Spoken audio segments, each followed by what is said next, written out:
The Gunbreaker is aggressive, but it isn't ferocious like a warrior. It's also defensive, but it's not as steadfast and hardy as a paladin. Since it will never match up to the archetypes that have been occupied for years by the original FF14 tanks, the question is, what's the point?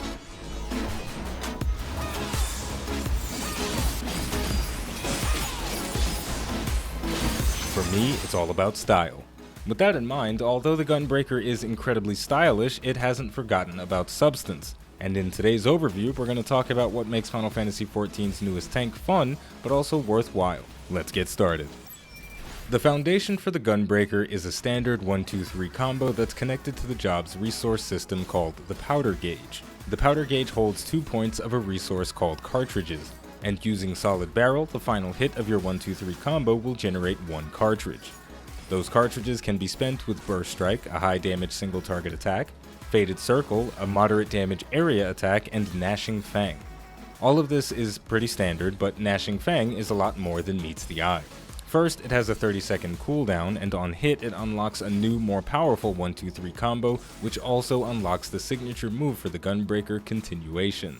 This ability unlocks at level 70 and allows you to weave attacks in between the hits of the Gnashing Fang combo for additional damage.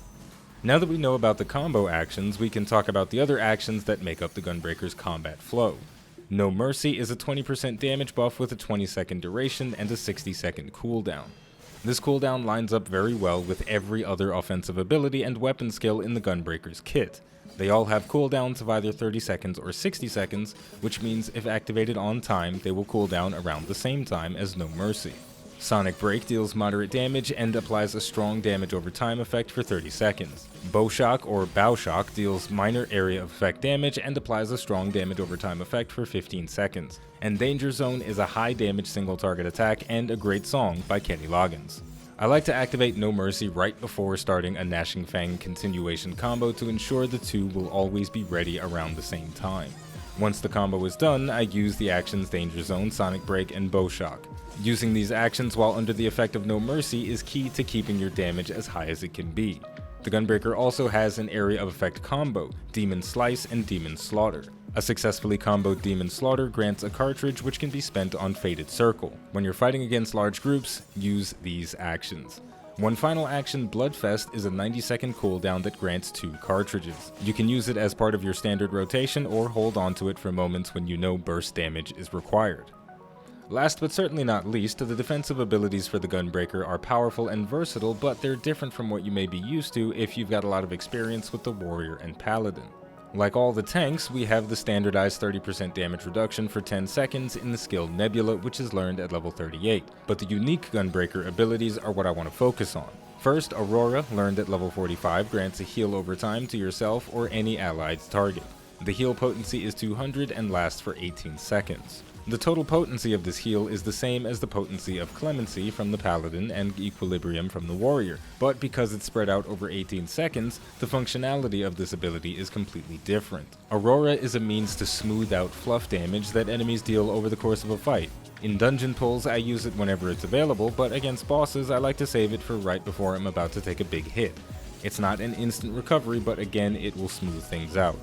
Next, we have the level 6 ability Camouflage, a deceptively powerful ability. On activation, it increases parry rate by 50% and reduces damage taken by 10% for 20 seconds. Successful parries reduce damage taken by 15%.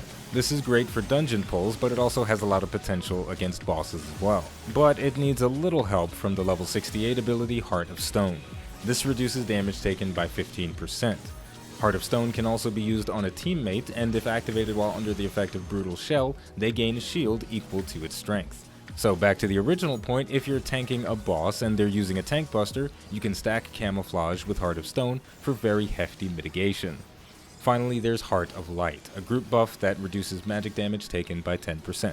It's situational, but sometimes it'll help.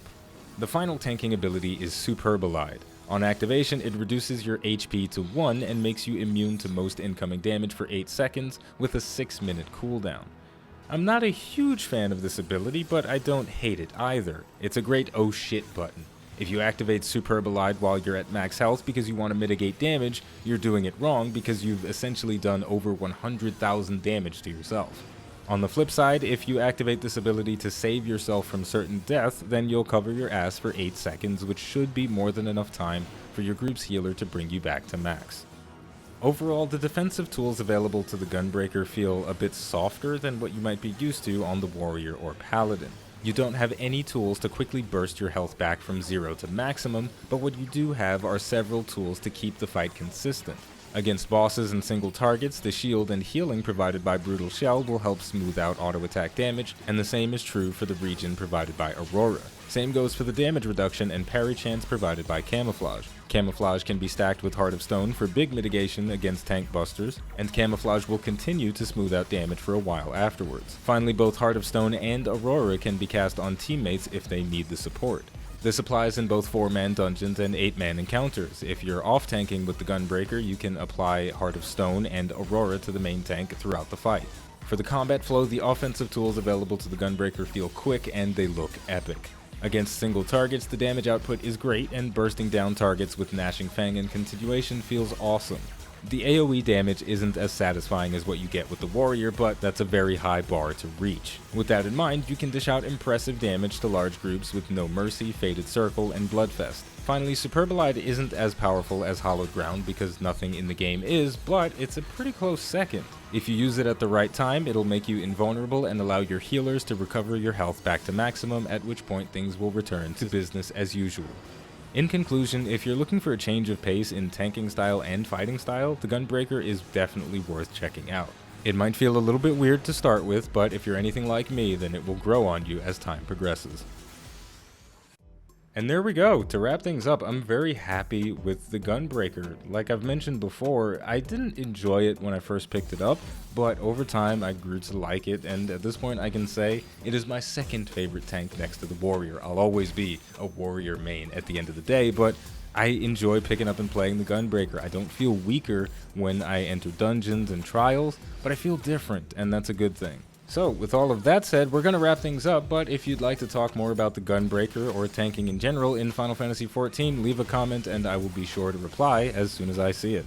With that said, if you enjoyed this video and you'd like to support the channel more than you already do just by watching, liking, subscribing, and of course commenting, you can head over to patreon.com/iBluairJgR to become a patron. As always, the name of the game is Final Fantasy XIV, the name of the channel is iBluairJgR. Thank you for watching, and I'll see you next time.